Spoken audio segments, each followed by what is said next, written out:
दोस्तों, अक्टूबर 2025 की वो शाम भारत के इतिहास में हमेशा के लिए दर्ज हो गई। दोस्तों, दिल्ली की ठंडी हवा में कुछ तो खास था। हर तरफ शांति थी, लेकिन उस सन्नाटे में एक ऐसी गूंज उठने वाली थी जो पाकिस्तान से लेकर चीन तक के पावर सर्कल्स को हिला देगी। उस दिन कोई मिसाइल नहीं चली, कोई टैंक नहीं गरजा, लेकिन भारत ने जो कदम उठाया उसने दुश्मनों के दिमाग को हिलाकर रख दिया। यह था भारत का कूटनीतिक ब्रह्मास्त्र, ऐसा वार जो शब्दों से हुआ लेकिन असर में परमाणु धमाके से भी ज्यादा घातक साबित हुआ। जब पूरी दुनिया यूक्रेन, गाजा और ताइवान की खबरों में उलझी थी, तब नई दिल्ली में कुछ बड़ा पकड़ा था। भारत के विदेश मंत्री डॉ एस जयशंकर ने एक ऐसा बयान दिया जो सुनने में तो बड़ा सीधा साधा था, लेकिन उसके मायने इतने गहरे थे कि पाकिस्तान और चीन दोनों की नींदें उड़ गई। जयशंकर का यह बयान कोई सामान्य कूटनीतिक टिप्पणी नहीं थी, यह था एक संदेश, एक ऐलान और एक चेतावनी। एक लाइन में भारत ने वो कर दिखाया जो गोलियों और बमों से नहीं हो पाया था।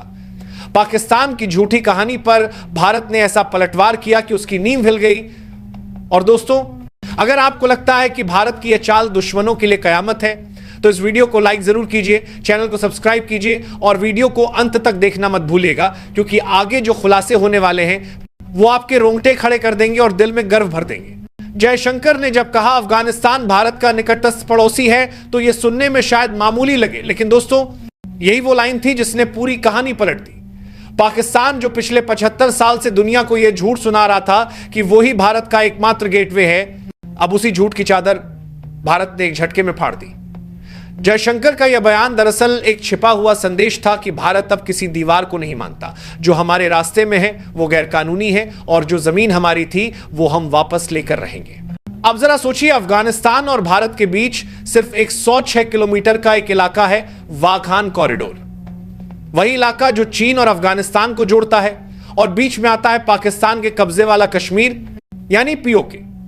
यही वो जमीन है जो हमारे भारत का हिस्सा है, लेकिन 1947 से पाकिस्तान ने कब्जा जमाया हुआ है। भारत ने जब अफगानिस्तान को निकटस्थ पड़ोसी कहा, तो पाकिस्तान के सारे दावे राख में मिल गए।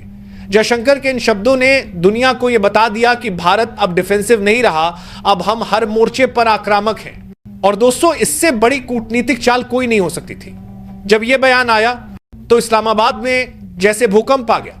पाकिस्तान की टीवी डिबेट्स में अफरा तफरी मच गई, स्ट्रेटेजिक एनालिस्ट्स के चेहरे उतर गए, बीजिंग के रणनीतिकार भी सोच में पड़ गए कि भारत ने शतरंज की कौन सी चाल चल दी।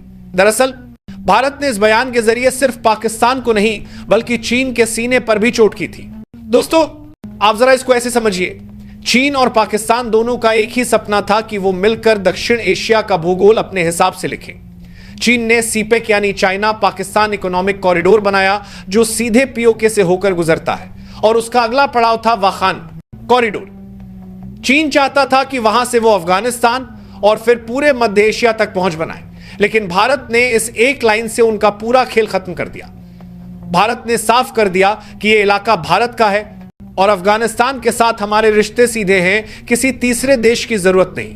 भारत का यह कदम एक कूटनीतिक सर्जिकल स्ट्राइक था, बिना बंदूक, बिना बम, लेकिन असर में किसी परमाणु वार से कम नहीं। पाकिस्तान के पास न जवाब था, न रास्ता, और चीन वो तो अब तक समझ नहीं पा रहा कि उसने जिस सड़क में अरबों डॉलर झोंके, वो सड़क अब भारत की नीति की दीवार से टकरा गई है। दोस्तों, वीडियो को अंत तक जरूर देखिएगा, क्योंकि अब जो खुलासे होंगे वो आपके रोंगटे खड़े कर देंगे। और अगर आपको लगता है कि जयशंकर का यह कदम भारत की ताकत का असली परिचय है, तो इस वीडियो को लाइक कीजिए और कमेंट में जो से लिखिए, जय हिंद। अब आते हैं कहानी के असली ट्विस्ट पर। वही अफगानिस्तान जो कभी पाकिस्तान का छोटा भाई कहा जाता था, अब भारत का सबसे बड़ा दोस्त बन गया है। तालिबान से लेकर काबुल तक अब एक नया समीकरण बन रहा है। पाकिस्तान सोच भी नहीं पा रहा कि उसकी पीठ में किसने छुरा घोंपा, तालिबान या भारत की रणनीति। दरअसल तालिबान जब सत्ता में आया, पाकिस्तान को लगा कि अब काबुल उसकी जेब में है, लेकिन तालिबान अफगान है, वो किसी का गुलाम नहीं। पाकिस्तान ने ड्यूरेंट लाइन पर दीवार खड़ी की, सीमा पार हमले किए और तालिबान को आदेश देने की कोशिश की, लेकिन तालिबान ने साफ कहा, हम अपने फैसले खुद लेंगे। पाकिस्तान की यही गलती उसकी बर्बादी बन गई। वहीं भारत ने बिल्कुल उल्टा रास्ता चुना। भारत ने तालिबान से नहीं, अफगान जनता से रिश्ता बनाया, दवाइयां भेजी, अनाज भेजा, और जब पूरी दुनिया तालिबान से किनारा कर रही थी, तब भारत ने कहा, हम अफगानों के साथ हैं। यही इंसानियत का रिश्ता आज अफगानिस्तान को भारत के करीब ले आया है। अफगान विदेश मंत्री अमीर खान मुत्ताकी जब दिल्ली पहुंचे तो वो सिर्फ एक राजनयिक दौरा नहीं था, वो एक नए युग की शुरुआत थी। भारत और अफगानिस्तान अब मिलकर एक ऐसा नया रणनीतिक फ्रंट बना रहे हैं जो पाकिस्तान और चीन दोनों के लिए सिरदर्द बन गया है। और इस मीटिंग के बाद जब जयशंकर ने यह कहा कि भारत और अफगानिस्तान दोनों सीमा पार से होने वाली गतिविधियों से परेशान हैं, तो यह पाकिस्तान के चेहरे पर पड़ा सबसे बड़ा तमाचा था। पाकिस्तान अब अलग थलग पड़ चुका है, चीन की सीपेक की डोर ढीली पड़ चुकी है और अफगानिस्तान का झुकाव भारत की ओर यह दक्षिण एशिया की दिशा बदलने वाला मोमेंट है। भारत ने अब तय कर लिया है कि पीओके सिर्फ कागजों पर नहीं रहेगा, अब वो हकीकत बनेगा। और यह लड़ाई सिर्फ सैनिक नहीं लड़ेंगे, इसे भारत की कूटनीति, रणनीति और समझदारी जीत रही है। यही है ऑपरेशन चाणक्य, जहां शब्द हैं हथियार और बुद्धि है गोला बारूद। दोस्तों सोचिए, आज से कुछ साल पहले तक भारत को शांतिप्रिय कहकर कमजोर समझा जाता था, लेकिन अब हालात बदल चुके हैं। भारत अब शांति चाहता जरूर है, लेकिन किसी की शर्तों पर नहीं। अब भारत इंतजार नहीं करता, सीधा एक्शन करता है। जयशंकर का यह बयान इस बात का जीता जागता सबूत है कि अब दिल्ली किसी के इशारे पर नहीं नाचती। अब भारत अपनी चाल खुद चलता है और बाकी दुनिया उस चाल को समझने में ही उलझ जाती है।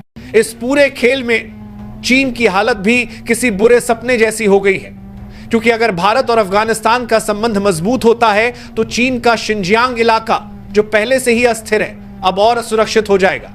भारत की निगरानी बढ़ेगी और चीन की सीमाएं कमजोर पड़ेंगी। वहीं पाकिस्तान के लिए तो यह दोहरी मार है, एक तरफ अफगानिस्तान का साथ छूट गया और दूसरी तरफ भारत ने पीओके पर अंतरराष्ट्रीय दबाव बढ़ा दिया। भारत ने अब अफगानिस्तान में अपने दूतावास के विस्तार की तैयारी भी शुरू कर दी है। इसका मतलब है कि अब भारत इस क्षेत्र में सक्रिय रूप से मौजूद रहेगा। अब हर चाल, हर हरकत पर भारत की नजर होगी। चीन और पाकिस्तान की दोस्ती का जो ढोंग था, अब वो दिखावा भी टूटने लगा है। अब वक्त दूर नहीं जब भारत की यह कूटनीतिक चाल पीओके में तिरंगा फहराने की पहली सीढ़ी बनेगी। अफगानिस्तान से भारत का रास्ता अब सिर्फ भौगोलिक नहीं रहा, यह अब रणनीतिक, मानवीय और ऐतिहासिक रिश्ता बन चुका है। यह वही रिश्ता है जो आने वाले वक्त में एशिया की राजनीति को पलट कर रख देगा। दोस्तों, अब वक्त आ गया है कि दुनिया यह समझ ले, भारत वो देश है जो जब चुप रहता है तो पहाड़ हिल जाते हैं और जब बोलता है तो इतिहास बदल जाता है। जयशंकर का यह बयान सिर्फ शब्द नहीं था, यह था आने वाले कल का ऐलान। यह था उस भारत की गर्जना जिसने अब फैसला कर लिया है कि जो हमारा है वो हम वापस लेकर रहेंगे। अब भारत किसी की कूटनीति का मोहरा नहीं, बल्कि पूरी बिसात का मालिक बन चुका है। वो भारत जो कभी सिर्फ सुनता था, अब बोल रहा है, और जब भारत बोलता है तो दुनिया सुनती है। आज अफगानिस्तान के साथ नई दिल्ली का रिश्ता केवल राजनीति नहीं, बल्कि भरोसे, सम्मान और इतिहास की नींव पर बना है। यह दोस्ती सिर्फ दो देशों के बीच नहीं, बल्कि दो सभ्यताओं के बीच का रिश्ता है जो अब मिलकर एशिया की नई कहानी लिखने वाले हैं। पाकिस्तान के झूठ की उम्र अब खत्म हो चुकी है और चीन का खेल भारत की नीति के सामने बौना पड़ गया है। अब सीपीएसी नहीं, बल्कि इंडिया का विजन 2025 एशिया का असली एजेंडा बनेगा। भारत ने दुनिया को यह दिखा दिया कि असली ताकत मिसाइलों में नहीं, बल्कि दिमाग और नीयत में होती है।